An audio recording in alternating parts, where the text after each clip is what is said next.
Every day, it's all I think about. It's all I come home to. It's the only thing in my mind. It's all I see. And what exactly is this addiction?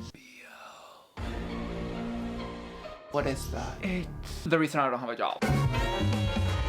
It's Pride Month, which means it's time to indoctrinate you into BL. Where else did you think this was going? I can't really just turn you gay, can I? Not yet. BL, or boy love, has literally been my hobby, my passion, my everything. I used to be an English teacher before I got into BL. But in order for me to fully get you addicted to BL, I first need to explain what the fuck even is BL. As the name may tell you, it has to do with boys loving each other. Boy loves boy. And in order to express this, our ancestors used to write little stories about man getting down by other man. And you can trace this all the way back to Egypt, like 4,000 years ago, and maybe even further, because believe it or not, gay people have always been here. Sorry to break it to you. But over time, and thanks to a little bitch called Europe, they colonized, and during colonialism, they imposed laws that banned same-sex relationships. But since Christianity didn't colonize the rest of the world, there were still places that had art depicting same-sex couples. Specifically in Asia, where some of the major religions like Hinduism, Buddhism, Shinto, they're cool with gay people. Same goes for trans people, which have literally been a part of Hinduism for thousands of years. So to all the homophobes and transphobes, you're a fake brainwashed liar. Or let's face it, you're one of us. You just don't want to admit it. You're one of the girls. You can still hate us, but like we know you secretly want to play for this team. And so while this little incompetent twink was busy colonizing and killing gay people, the people in Asia were writing little gay stories, all of which would eventually lead to yaoi,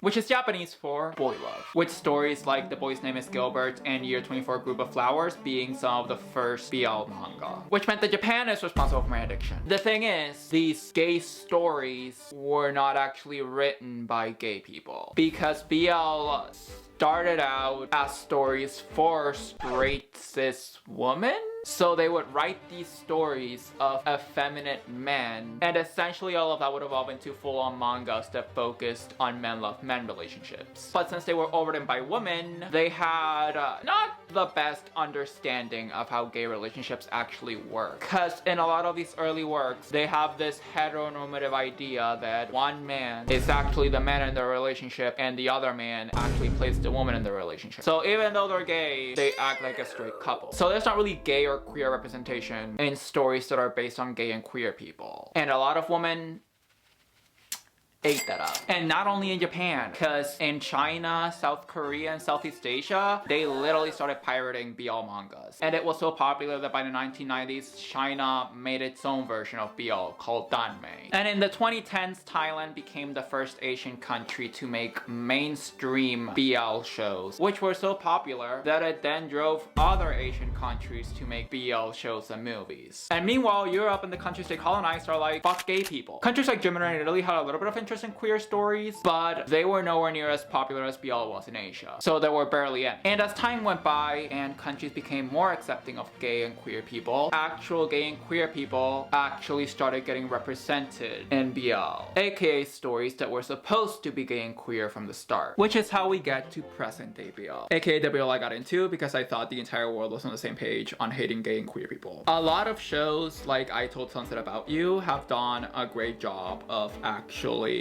depicting the queer experience. They focus on characters actually accepting the fact that they're gay, bisexual, and some very recent shows focus on the cultural aspects of being gay, like Love in the Big City, which focuses on a gay man living with HIV. And while there's still very little representation, we're finally getting stories of trans characters and non-binary characters. There are still stereotypical BL shows where one of the men is femme and the other one is masked, or both of the men are masked, but actual queer stories are becoming more of a trend. So we're seeing a shift, a cultural reset. And all that is just BL, because I haven't gotten around to watching GL yet, because I need my laugh back. Which brings me to show recommendations. A few months ago, I made the Holy BL list, which was a list of 20 shows that I really think you need to watch, because I do nothing with my free time other than watch BL shows. So I think I'm a BL expert, if that means being unemployed and having no real life skills or talents. But here's a list of shows that will get you on that BL train and make you forget about your real life. I Told Sunset About You is it's not just art, it's life. Not only is it a masterpiece in cinematography, but the story feels so real and so vivid that I saw myself in the characters. To give you a brief rundown of the plot, basically it's childhood friends turn rival, and then later find out they may have feelings for each other, which challenges their perceptions of who they are. It's both a romance as well as a coming of age story, because it's about accepting you, which is what Pride Month is about, so if you want to watch it, go watch it now. Love and the Biggest City is another big show that I like, but that I would only recommend if you're willing to open up the tear gallon. Like I said, it's about a man living with HIV, and it focuses on how basically that influences and basically dictates his dating life. And it's a story that's very relatable regardless of whether or not you have HIV, because it shows you how romantic relationships come and go in your life, and also how friendships change as you grow up. Smells Like Green Spirit is a Japanese BL, which I highly recommend if you're genderqueer. It focuses on a non-binary high school student who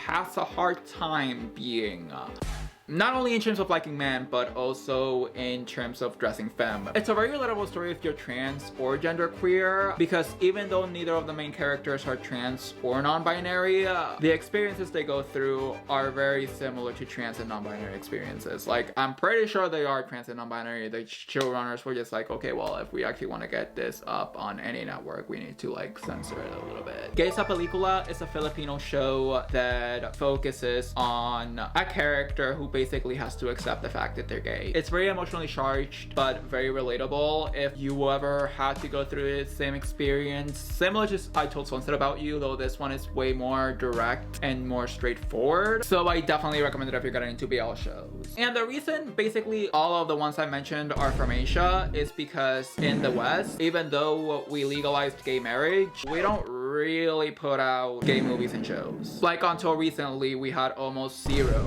But some of the ones that have recently come out are Heartstopper, which if you don't know what Heartstopper is, do you know what Netflix is? It's literally like the queer TV show on the West, which is kind of sad because the West typically includes this entire part of the planet. But it's a really good show because it's very heartwarming and has a lot of the themes that Asian BL shows have, and it features a trans main character. So it is ahead in terms of trans representation. Another great show that's not BL but features of trans main characters is El Secreto del Rio, which is a Mexican show that's also on Netflix. That one is a little bit more dark, but it's still a coming of age story at the end of the day that doesn't actually feature romance, but it focuses on a trans character and how they come about accepting their identity and actually transitioning. That being said, overall, BL is very much a comfort genre. It's not really pushing boundaries with the majority of shows. Every once in a blue moon, you'll get a show like Smells Like Green Spirit, which focuses on gender identity, but the vast majority of them are more cutesy romance stories that you watch to turn your brain off and forget about the shit that's going on in the real world. Definitely recommend if you need to escape your real life. And it's also a great lens into showing other people that queer people, like the rest of y'all, we're normal. My serial killer tendencies are a me thing, unfortunately. Like this video if you support the queens. And follow me on Instagram at